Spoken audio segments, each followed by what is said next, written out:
एक गांव में एक आदमी रहता था, भोला सा था, बिल्कुल कम पढ़ा लिखा था, भोला था। उसका विवाह एक शहर की लड़की से हो गया। और शहर की लड़की से हुआ, पहले के जमाने में ना शादी के सालों भर तक विदाई नहीं होती थी। विवाह हो गया, विदाई नहीं हुई। तो एक दिन ये मचल गया, अपनी माँ से बोला मैं अपनी दुल्हन से मिलना चाहता हूँ। माँ ने एड्रेस लिख दिया, फलाने जगह चले जाना। पहले चिट्ठी पहुंचाई कि दामाद जी आ रहे हैं ससुराल में फलानी ट्रेन से फलानी तारीख को। अब पत्नी को चिट्ठी मिली, ससुराल में चिट्ठी पहुंची, सब तैयारी है, दामाद जी आएंगे। अब माँ तैयार कर रही है अपने बेटे को, ससुराल जा रहा है, सुन ज्यादा बोलना मत, ज्यादा बोलेगा तो लोग समझेंगे बहुत मूर्ख आदमी है, इसलिए कम बोलना। तो उसने माँ से कहा, माँ कोई पूछेगा तो क्या कहूँगा, बोलना बस हाँ ना में उत्तर देते रहना, हाँ ना हाँ ना हाँ। जी माँ। माँ ने पूरी अचार बांध दिया, ट्रेन में खा लेना और सुनो समय से उतर जाना, ससुर जी मिलेंगे, ससुर जी के साथ चले जाना, ज़्यादा बोलना मत, ससुर जी कुछ पूछें हाँ ना कह देना। माँ ने कहा था सिंपल बात करना, ज़्यादा ना बोलना, और पत्नी से ज़्यादा मिलना मत, ससुराल में लोग देखेंगे अच्छा नहीं लगेगा। हाँ, पत्नी तुम्हारी बड़ी समझदार है। ठीक है माँ। बेटा ट्रेन में बैठा, ससुराल पहुंचा, स्टेशन में उतरा, ससुर जी रिसीव करने आए थे। ससुर जी ने बैग लिया, बैग ससुर जी लेकर दामाद जी को लेकर चले। तो दामाद जी से ससुर जी प्रश्न कर रहे हैं, यात्रा अच्छी रही ना? क्यों, कोई तकलीफ थी ट्रेन में, कोई प्रॉब्लम ना? हाँ हाँ।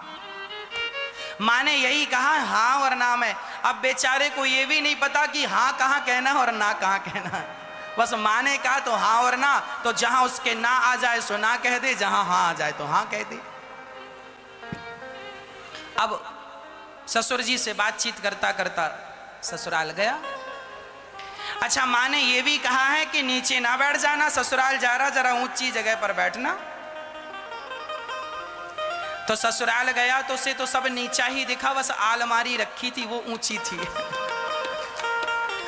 तो वो आलमारी, माँ ने कहा था सबसे ऊपर बैठना, तो आलमारी में जाके बैठा ऊपर। अब माँ ने कहा था सबसे ऊपर बैठना, माँ ने ये कहा था जमीन में ना बैठ जाना, कोई ऊपर सोफे में बैठना या चटाई दरी बिछाए तो बैठना, नीचे ना बैठना। ये माँ, उसको लगा कि ऊपर बैठना है, ऊपर मतलब सबसे ऊपर आलमारी है। बेचारा चढ़ा जैसे तैसे, जितने सोफे रखे थे सोफे के ऊपर स्टूल रखा और चढ़ा जैसे तैसे, आलमारी के ऊपर जाके बैठा ऐसे। और तब तक साली आई। साली ने कहा जीजा जी कहाँ?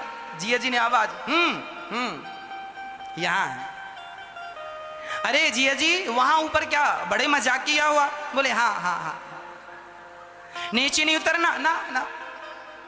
अब वो हाँ और ना से ज्यादा कुछ बोले ना, माँ ने कहा ज्यादा मत बोलना। साली ने कहा हाथ मुंह धुल लीजिए, भोजन तैयार है। हाँ हाँ हाँ। उसने उतर के हाथ मुंह धुला, भोजन में बैठा। अब वो ठहरा गांव का, और शहर में विवाह था।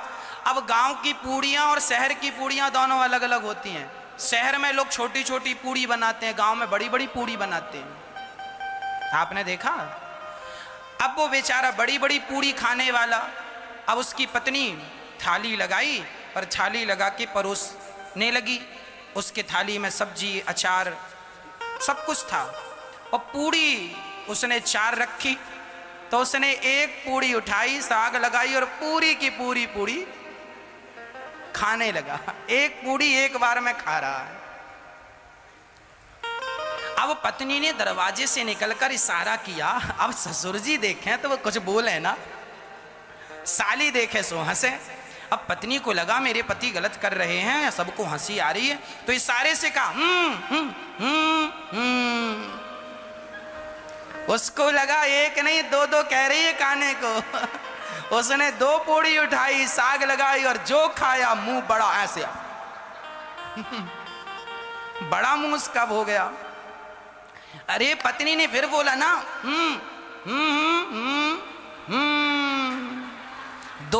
4 भागों में डिवाइड करो, 4 बार में खाओ। वो कह रही है, उसको लगा कह रही है पहली बार ससुराल आए हो, शायद यहाँ की रस्म होती हो कि 4 इकट्ठी खाना है। वो उल्टा समझ रहा था। 4 इकट्ठी उठाए, साग लगाए और 4 एक बार में खाए और मुंह उसका समाये ना, पूरे मुंह में पूरी। अब पत्नी ने देखा 4 खा रहा है, ससुर तो देखते ही जा रहा है।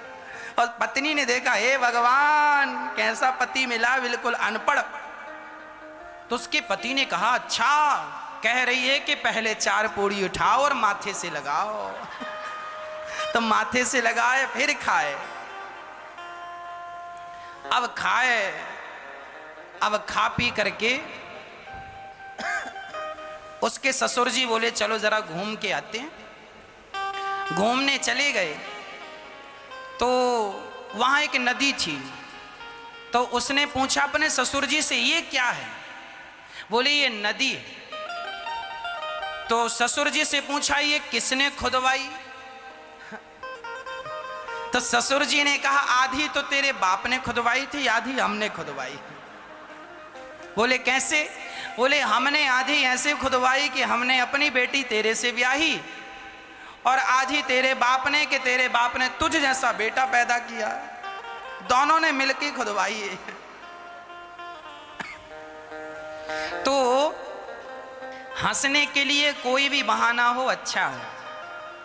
कुल मिला के हमें हंसते रहना चाहिए, हंसने के बहाने हमें नहीं गवाने चाहिए, सदा हंस। एक आदमी मोबाइल खरीदा तो बैंड पार्टी लेके गया, और मोबाइल लाया तो नाचते कूदते। भाई हंसना मुस्कुराना कहीं भी हो सकता है, तो वो हंसता मुस्कुराता हुआ जीवन भगवान कह रहे हैं गृहस्थियों को जी लेना चाहिए, प्रसन्न चित्त से रहना चाहिए, और हमेशा औरों को भी प्रसन्न रखना चाहिए।